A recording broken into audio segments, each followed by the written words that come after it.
Good evening, good evening, good evening. Welcome back to Intro to Spiritual Care. I am Renita Walker, also known as the Funky Chaplain. Indeed, the funkiest chaplain you know. This is week 5, core values. Actually, I think this is week 6. I don't think that's correct. It is week 6. Don't worry about that. I don't know. I'm a little tired, but it's okay. Week 6, core values. We're going to do a values inventory today. Week 1, we talked about spiritual care 101. We introduced the course and learned some important terms. We talked about the difference between spirituality and religion, so we knew exactly what we're talking about. And I talked about exactly what I mean when I talk about spiritual care, assessment, a response to my assessment, and a plan to help my care seeker continue to care for themselves when they are away from me or I'm not available. But, what we want to do is give people tools to care for themselves. Week 2, we talked about cultural competency and how to identify and address biases. And the reason we called it competency is so that we could build a set of repeatable behaviors and skills. So, not just the ability to understand and identify and engage with people that are different from us, but repeatable skill where we can use these things to help our engagement with others. Because what have I said many times now? At the very least, don't hurt people. Don't hurt nobody. But at best, we want to provide compassionate, empathic spiritual care to care seekers. Week 3, we talked about effective communication. We talked about some things that might be barriers to communication. We talked about communication as a bridge to emotional connection. And we talked about storytelling as communication. And sometimes with storytelling, you have to listen to what's being said and you have to kind of explore what's underneath what's being said, what emotions are there, so that you can communicate effectively. Week 4, honoring grief and acknowledging losses. We talked about grief work as community work. We talked about how you might engage grief individually and communally, and how you might engage other resources within your community to help folks engage their grief. Because we got a lot of grief out here.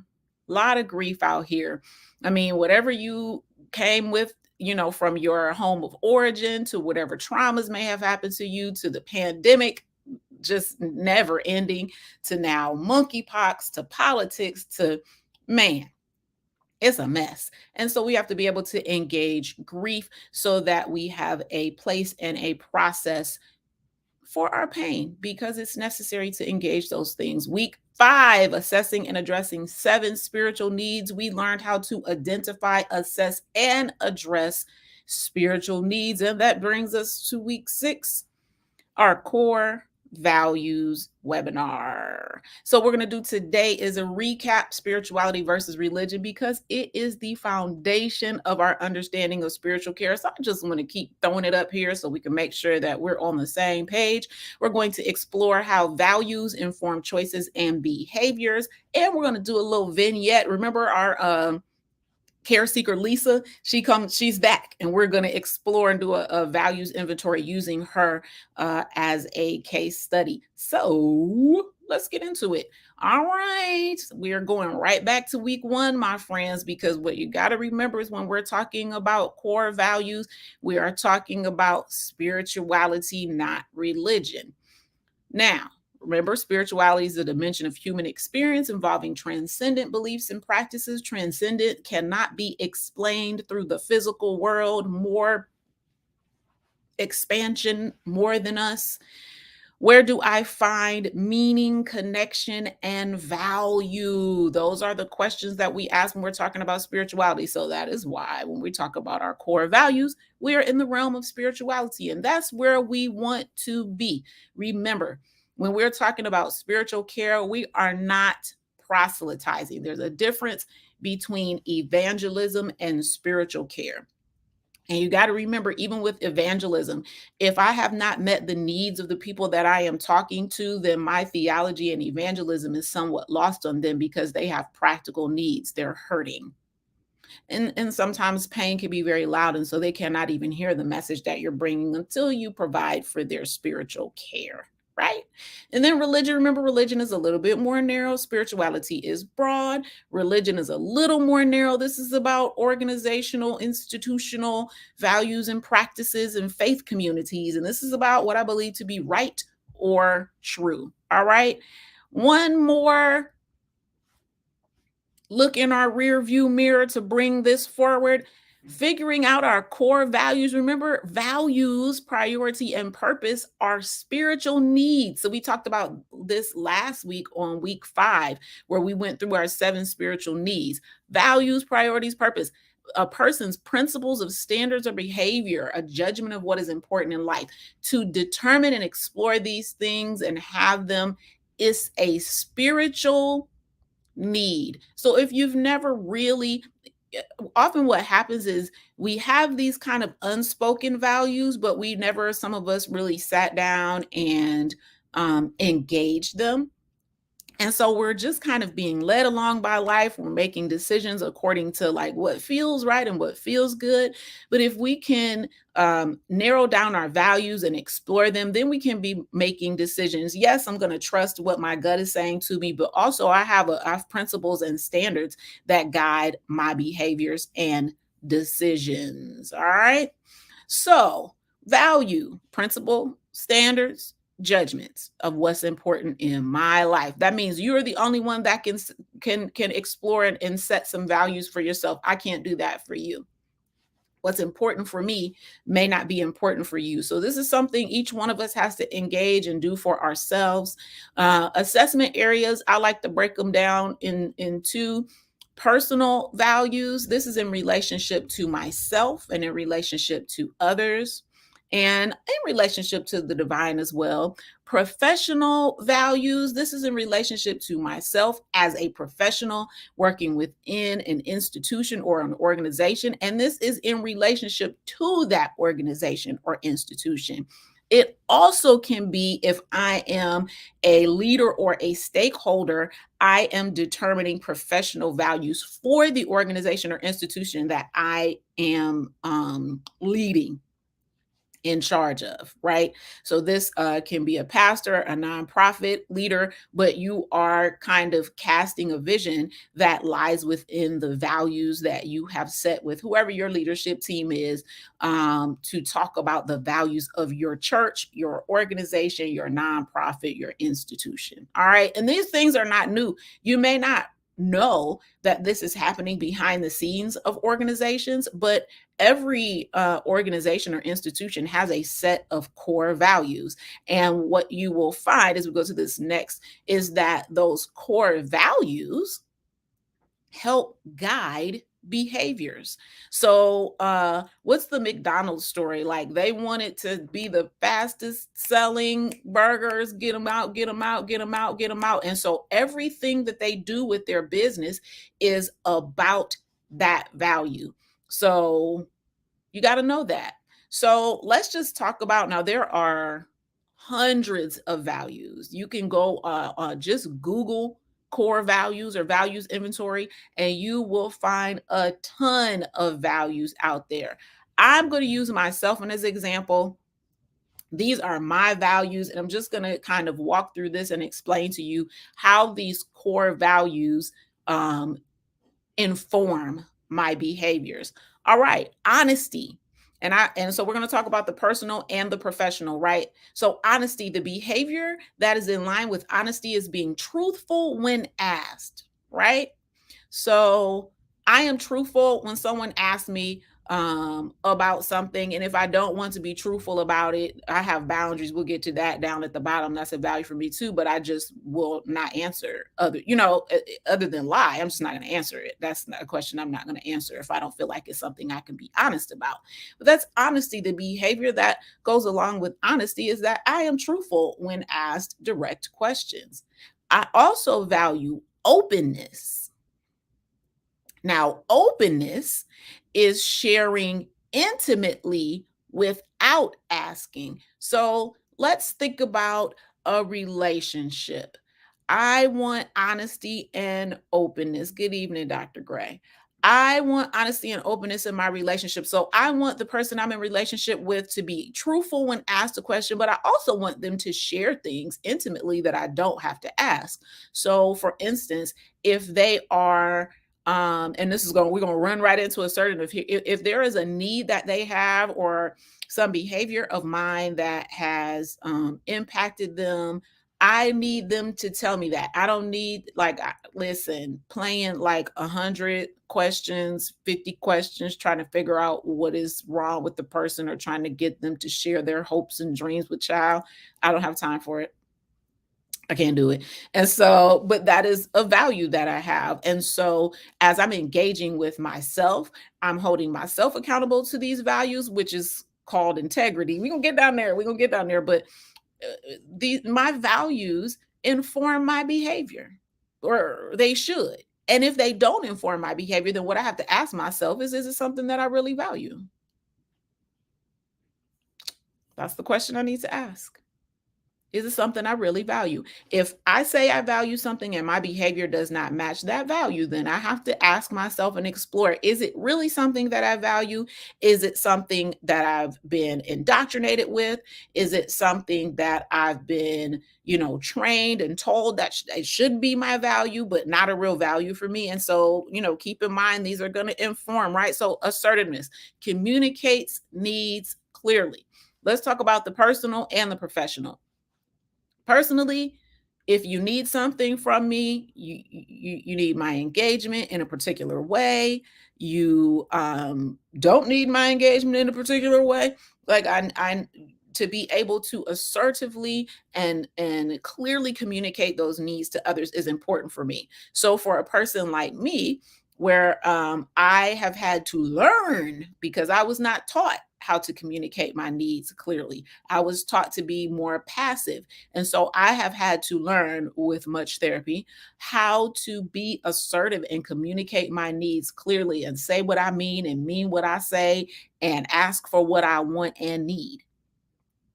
Now, professionally, because I have a value for assertiveness, it bothers me when I cannot speak my mind in a professional environment, when I cannot communicate my needs clearly, or when the leader in an environment doesn't communicate the needs of the organization, doesn't communicate, what's going on behind the scenes. And so this is some honesty and openness here, right?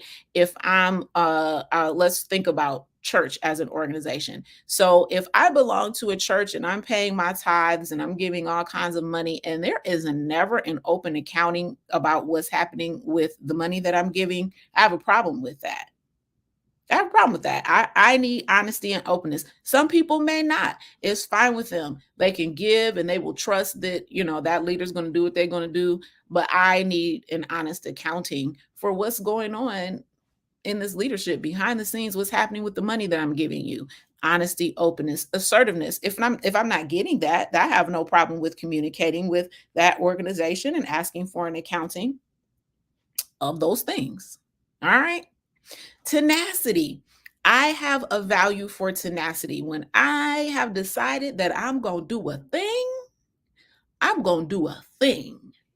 Now, what I have to recognize about that value is how it can be constructive in relationship to myself and how sometimes it can be destructive in relationship to myself. Because sometimes,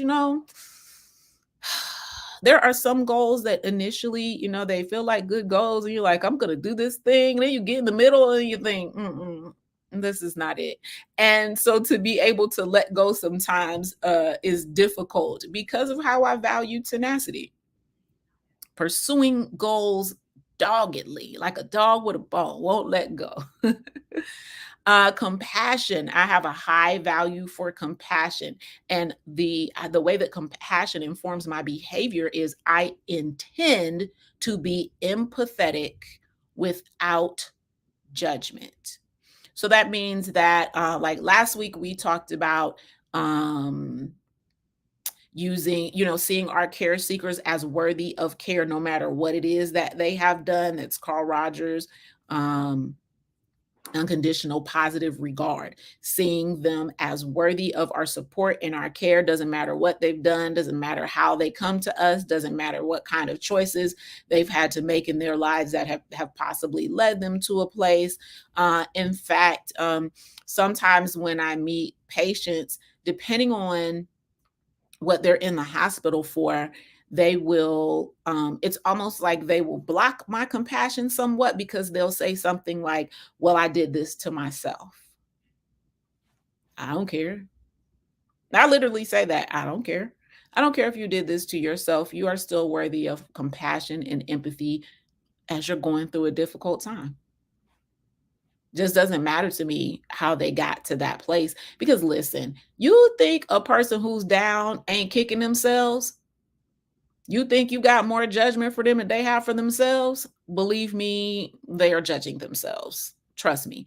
And I read something on Facebook that said if being hard on yourself worked, it would have worked by now. But being hard on people and being judgmental when people are having a really, really bad time and dealing with the consequences of their behaviors that have them like really down and out, judgment is just not helpful. It's really just not helpful. It's really just not helpful. And so for me, my value for compassion means that I am going to be applying empathy to the situation without judgment as much as humanly possible. Now, this also means, let's go back to our bias conversation. This also means that I have to recognize what's in my backpack, right? This is where I have to recognize what I am bringing with me that may cause me to stand in judgment of someone that is coming to me for care. So, for instance, I grew up in a fairly conservative environment where premarital sex was sin and frowned upon, and single mothers were shamed. And so, if I don't pay attention to that and heal from that, then I will bring that with me. So then, when a care seeker comes to me, perhaps a single mother with 3 or 4 children, perhaps none of them have the same father, and she needs compassion and care because she's having a difficult time raising children and trying to work and trying to care for herself. And if I'm not careful, I'm going to judge this person that's standing in front of me, humbly asking for my care and support, to get past whatever it is they came seeking care for. So I have to always make sure that I am looking at the biases and things that I'm carrying in my backpack so that I can be compassionate, so that I can give empathy without judgment. All right. Authenticity. I have a high value for authenticity. I am what I am. Ain't that what Popeye said? I am what I am, and that's all that I am. I am what I am. This is authenticity, is engagement without masking.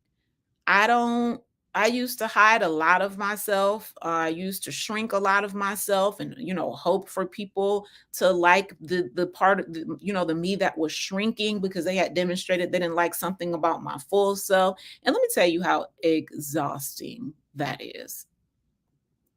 It's just exhausting not being able to be validated and loved and supported for exactly who you are. And it takes a lot of energy too. It's exhausting. And so I have a value for authenticity. What you see is what you get. If you meet me at the grocery store, if you meet me at work, I am pretty much the same person. I don't do a lot of masking. I don't code switch no more. I used to code switch a lot. We all listen. If you grew up as a person of a marginalized community, often you have to code switch, to sound intelligent or to, I don't even do it no more. Like, if you think I'm not intelligent because I don't code switch, listen, you can have it. Cause I'm going to say what I got to say, and I'm going to say it how I got to say it. And you know exactly what I mean when I say it.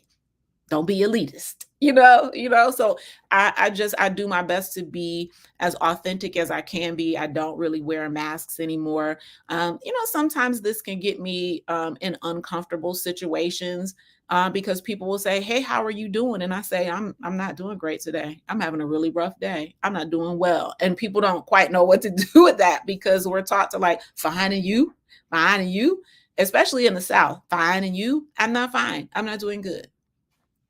I don't need to have a conversation about it standing here, but I mean, normalize when somebody says, "How are you?" and you're not doing good. Normalize saying, "I'm not good. I'm not doing well." Why lie? I'm not doing well. I'm not finding you. I'm not good. How you doing? Also have a high value for wisdom. Last week, we talked about wisdom as a part of the spiritual needs, and we had a definition for wisdom. Listen, wisdom is the application of experiential learning that turns into good judgment. I hate wasting a life lesson because usually the lessons that we get, boy, they come from some painful circumstances, and I'm just not willing to waste it. I'm just not. And so, generally speaking, I'm a pretty quick study on a thing. Now, I do have some things that have dogged me for many, many years that I just get incrementally better at, but I still am committed to learning. you know, I'm still committed to learning from those experiences. So someone said we're trained to hear fine so much we don't pause to hear anything different. Sometimes, yeah, you just find and you just keep going. But I think I'll pause here because I think one of the reasons I engage the way that I do is because as a chaplain, I'm normalizing things for a lot of people in my environment. So I work in a hospital where it's stressful. It's extremely stressful. We have been through over 2 years of pandemic stress, fear. You don't know which person you engage is going to be COVID positive. You don't know if you're going to get sick. You don't know if you're going to be one of the people with long COVID. Staffing is short. Management is horrible in a lot of places. And so I want to normalize in my environment as a spiritual leader, a spiritual authority, that it is okay to not be okay. Because listen, if you're working in hospitals and you perfectly fine at this point, I'm worried about you because you're gonna crack at some point because it's a lot. It's a lot going on in healthcare, in education. Geez. Oh, our poor teachers, but it's a lot going on. And so nobody's saying, we're going to get down to the boundaries, but I'm not in the hallway like crying and bleeding all over people like, oh Lord, I'm not doing that. But normalize saying like, I'm not good. I'm not okay. This is not okay. When is this going to end? Because I'm not okay. And I don't know how I'm going to get okay. But normalize that. Like if you're not good, say you're not good. I mean, what people gonna do? but hear it, you know. And so the wisdom in that, as we're on wisdom, the wisdom in that is whether someone knows how to engage with me in that moment or how to respond to me. I planted a seed, right? And so now they are having some experiential learning like, oh, the chaplain says she's struggling today. Huh. Maybe it's okay for me to say too. And so I'm teaching as I'm engaging from my values. My values are informing the way that I engage with people and teaching something at the same time. And my wisdom tells me that experiential learning is the best learning. So I'm going to teach as I live. Integrity. Let us talk about integrity. Integrity, I have a high value for integrity. And what I find is that it frustrates me a lot of the time because I live according to my values. Okay. I live according to my values. And I expect other people to live according to their values too. I expect an organization to act according to their values. And when they don't, I I should have put justice in here as one of my high values too, because I got a value for justice. If you are not living according to your values, I do you have people that you have that can hold you accountable? Who holds an institution or an organization accountable when they're not living and acting according to their values? But the problem is this: how many of y'all before tonight have really, really thought about sitting down and taking a values inventory and thinking about, okay, here are my values. Anybody? I mean, I wasn't really exposed to it until I started training to be a chaplain. There was no place where anybody ever told me, "Hey, let's look at your values and see how they can help you and inform your behaviors and your choices in your life." I wish somebody would have. I wish somebody would have, because there are some different choices. I think I don't have any regrets about my life, but I do think I would have been able to make some decisions a little bit easier if I had understood what my values were. So, integrity, living according to values. And most of these are, for me, both personal and professional values. Um, and I don't know, maybe that sets me up for disappointment sometimes, but I do, these are personal and professional. This is the way that I engage internally with myself, but this is also the way that I engage with others. Boundaries. You may not think that boundaries are about your relationship with yourself, but they really are. They really are. Boundaries is acting within my limitations. For instance, when I'm at work, I'm at work. When I'm not at work, I'm not at work. And one of my limitations is if I'm not at work, it's hard for me to discuss with you what is there because my mind is on other things. And so one of my boundaries about my workplace is please don't call me on my day off. That is, I have a limitation. I only have so much energy that I have for my life. And when I'm giving you that energy at the workplace, listen, I am tenacious. I handle business. Any place that I've ever worked at, even if they didn't like me personally, well, they would tell you that I'm a hard worker. I handles my business. But that the limitation is around my workday. When I'm done, if I'm not on call, if I'm not, please don't call me. I won't answer. Really, I will not. And that is my agreement with myself to honor the space, the boundary that is around that workspace. And that is how I engage with my workplace in order to help them honor my limitations as well. I only have so much energy. And so, fortunately, there are boundaries around work that help me reserve that energy for that space. And when I'm not there, I get to use my energy for something else. And so, in the same way, I don't let my personal life impede upon my workspace. If there's something in my personal life that I need to handle that is going to really prevent me from working properly, then I will use my sick leave or vacation and I will take that day off and I will handle that business. But do you see how it goes back and forth and it can be a professional and a personal boundary? Understand? The other thing about boundaries are a way to honor my values. Are you with me? Boundaries are a way to honor my values. And so if I'm engaging with a person and my values honesty, and this person is lying to me, I have not, and now listen, now I trust my gut, but yeah, I have some trauma. So sometimes I have to just sit with it for a while. But when I have proof that a person is not truthful, they're lying, they have a history of not being truthful, then I have to determine how closely I want to engage with that person because they don't, I mean, our values don't really match because they obviously don't have a value for honesty because if they did, they'd be telling the truth, right? Or if I have a value for openness and I'm trying to engage in a relationship with someone and their behavior changes and I ask about their behavior and they never want to talk about it, that's going to be a problem. That's going to be a problem because now I'm trying to guess what's going on and mm-mm, mm-mm. My boundaries around relationships, because I value honesty and openness, my relationship with this person, I have to, think about where I want them to be in my spheres of influence. They probably won't be in that inner circle because our values don't align.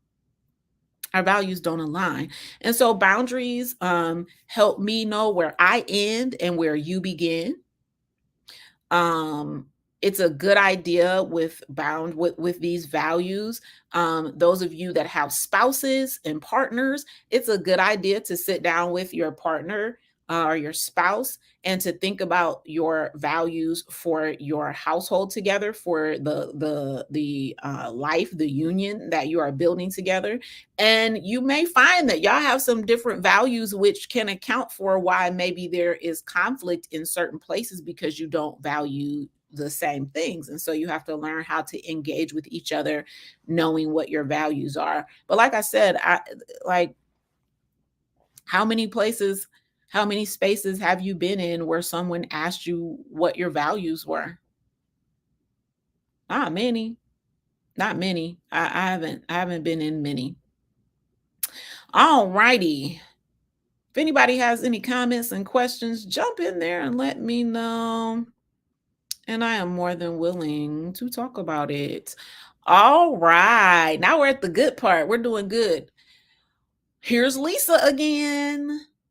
Lisa is a 50-year-old Black woman from the southern region of the United States. She's been diagnosed with anxiety and depression after a mental health breakdown, filing a divorce, and the loss of her career due to chronic health issues. She stated, I used to have a lot of friends at church, but since COVID and my divorce, people don't seem to talk to me like they used to. She is seeking spiritual care because she doesn't understand why God would allow these things to happen to her. She has a history of religious activity since childhood and stated, I did everything I was supposed to do. I prayed, I went to church, I read my Bible, I tithed faithfully. I didn't have any babies out of wedlock. I don't smoke, I don't drink. I followed all the rules. Why is this happening to me? All right, let's see if we can take a little core values inventory and think about what kind of values Lisa might have. And first, as an aside, your values can change at any time. At any time, your values might change. And so it's good to do values inventory after serious life events because you may find that your values are changing, and that's okay. So let's think about what core values we can find out from what she's already told us. Well, first of all, spiritual practice. She gives us the spiritual practices that have been a part of her life that she must value because she continues to do them. Now, what we may find is that this was obligation and not value, right? So she has a history of religious activity, going to church, reading the Bible, prayer, tithing, right? Those are the spiritual practices that she values. But she's in crisis. So she may find out, although she values spiritual practice, those aren't the ones that are valuable for her anymore. But she may determine, that spiritual practice is still a very important value for her. And so our goal as a caregiver is to help the care seeker explore what values are important and how they might continue to engage those values as a coping skill. Because as we see, she's got a lot going on, right? But we want to be able to use the core values to inform the behavior, and we want the behaviors to be used as a coping skill for the difficult place that she is finding herself in right now. Okay. So if spiritual practice is an important value for her spirituality, being able to practice it and engage it, remember, it's not a good thing if your beliefs are not vital. And so we might say, a good way to ask questions and determine what folks values are is to say, well, what's important to you right now? What's the most important thing for you right now? And as people begin to talk to you, you'll be able to find out. When they tell you, you remember storytelling, you got to read a little bit underneath there and see what she's talking about. So I used to have a lot of friends at church, but since COVID and my divorce, people don't seem to talk to me like they used to. I would say that's a value for community. She had friends at church. It seems like having those friends was helpful for her. And then she doesn't have them anymore. And so it sounds like community, from the information that we have about her, community is important to her. And so if community is a core value, we want to help her explore. All right, so those friends at church, have you spoken with any of them? Do you know what's going on? Okay. Maybe honesty and openness are values for her to engage, because who says these friends at church even know what's going on with her? We don't really know why they're not engaging with her anymore. Maybe they've had a whole lot of things going on too, and they just hanging on by a string, but we don't know, right?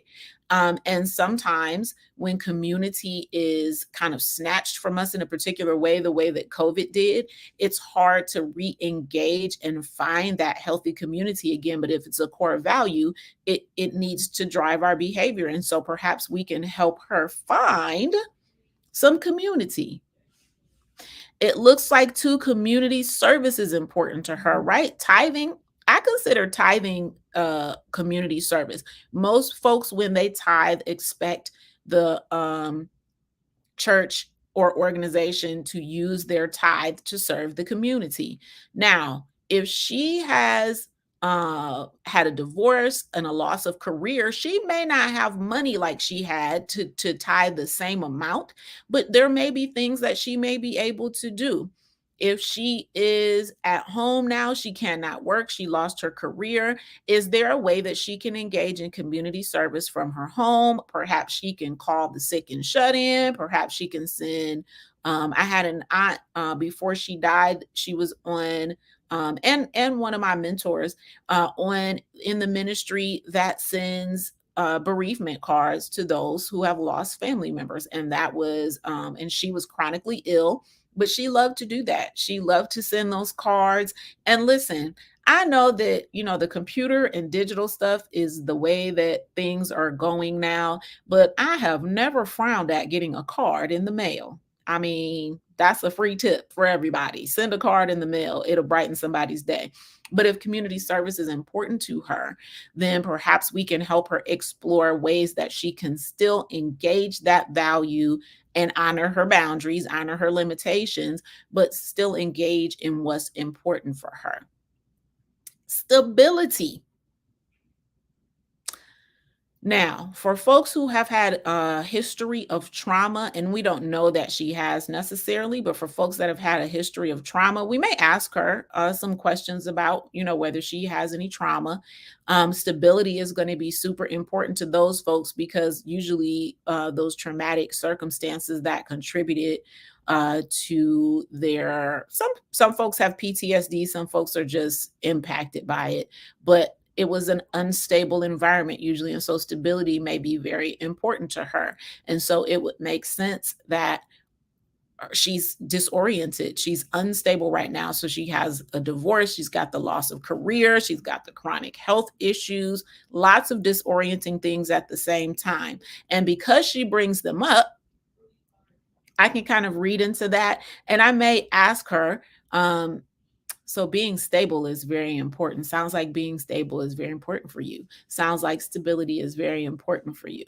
Remember, we're exploring these things with folks because they may not have ever done this before. So we're exploring and sharing our wisdom and expertise and sharing what we see might be important to them. Okay? Does that make sense? That makes sense. And so let's talk about another thing with Lisa. It sounds like orthodoxy is a value for her. These things that I prayed, I went to church, I read my Bible, I tithe faithful, I didn't have babies, I don't smoke. These are things that she learned somewhere, and she's doing her best to hold this orthodoxy.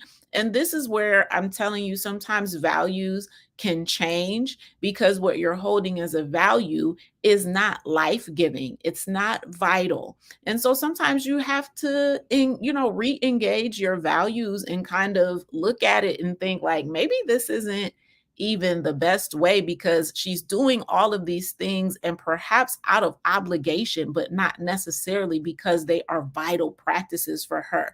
And so orthodoxy may be something that is harming her. Perhaps there are different ways for her to engage her spiritual beliefs that could provide some freedom for her. Perhaps there are ways for her to engage her spiritual beliefs that can be life-giving, that can bring vitality into her life. That's really what we want for our care seekers. Because the thing is, if it's not supporting you, if it's not helping you cope with life, is it a good spiritual belief? What's the point? What's the point? And I know I'll get in trouble with that because we continue to kind of conflate spirituality and religion, but they're different. They're different. They're different. Spiritual beliefs and spiritual values, if they are not supporting the life I'm trying to build, if they are not generative, if they are not constructive, if they are not life giving, if they are not vital, then they're harmful. And listen, we don't want to harm anybody, but we also don't want people harming themselves with their spiritual beliefs either. And listen, there really is a thin line. I engage people who are having mental health crises at the hospital all the time, and sometimes their beliefs and practices are really very harmful. They're very harmful. And so those of us that are giving care have to be careful not to give more harmful theology and orthodoxy and that kind of thing, because it's not helping them at this point, but to explore with them how to align their values and explore their values and how to let it inform their behavior in a way that is constructive. We don't want people to be destroying themselves. If I'm Christian, and listen, Jesus said, I came that you might have life and have it more abundantly.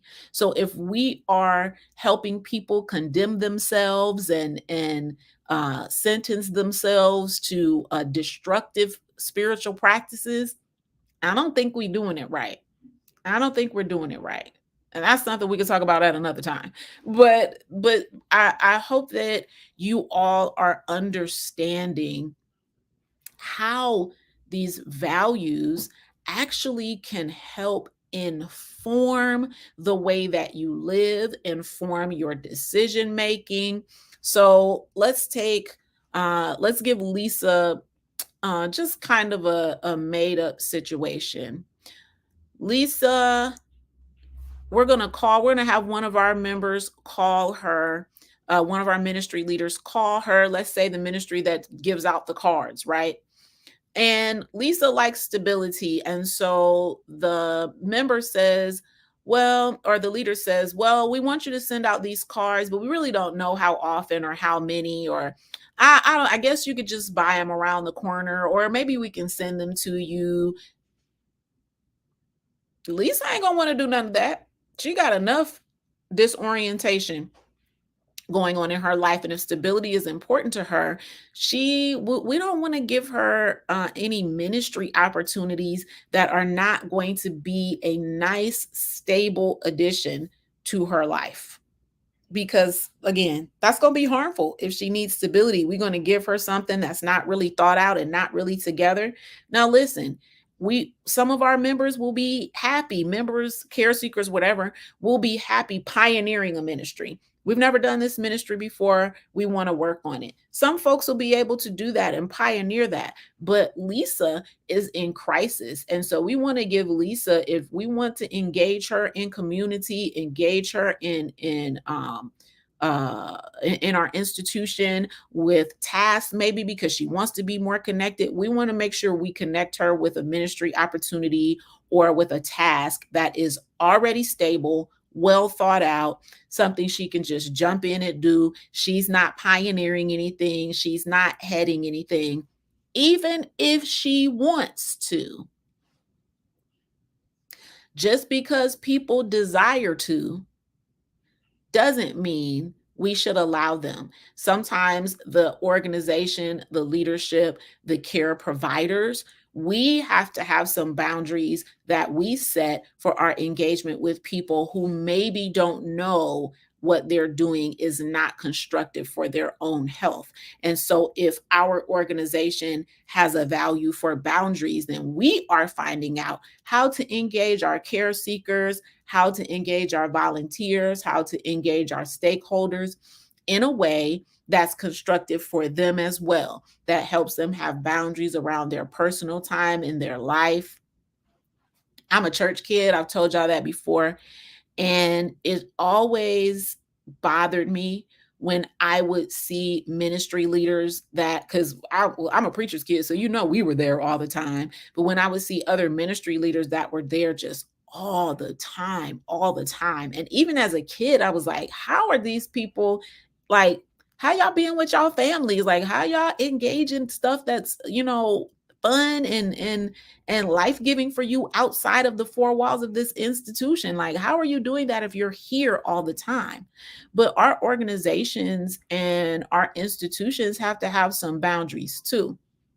So we wouldn't put a whole lot on Lisa because Lisa can't handle a whole lot right now. We want her to engage, but we want to give her something that is going to be easy, something that is going to help her build stability, not anything new, not anything she's got to pioneer, but hopefully you understand how a person's individual values and how an organization's core values can really help define a person's place in that community, as we're talking about community, and can help the organization define how they're going to engage with care seekers and parishioners and volunteers. All right. All right. All right. Well, today's was pretty short. We was on here quite a while on some of these. I think the grief one, we went over an hour. If you have not seen the rest of these episodes, you can go to YouTube, hashtag Rethink TV. That's where you can find 1 through 5 for those webinars. You can look at the Rethinking Church Strategies group on Facebook. You can see it on my page as well if you're on Facebook. And if you need something from me, you can absolutely contact me at my website. If you would like to have each of these weeks can be designed as a breakout session, a longer interactive session where volunteers, leaders, and stakeholders can actually go through for instance, actually do a values inventory. You can do this with a leadership group. I can help you facilitate that, where you will determine the values of your organization, and then you can plan your ministry events and your offerings and opportunities around your organizational values. This is good for churches, institutions, nonprofits, small businesses. But determining your values personally, determining your values professionally can really help you provide the compassionate care that you want to give. If you need some help with it, let me know. I'm here. See you next time, my friends. Thanks for watching and listening. I appreciate it. Bye-bye.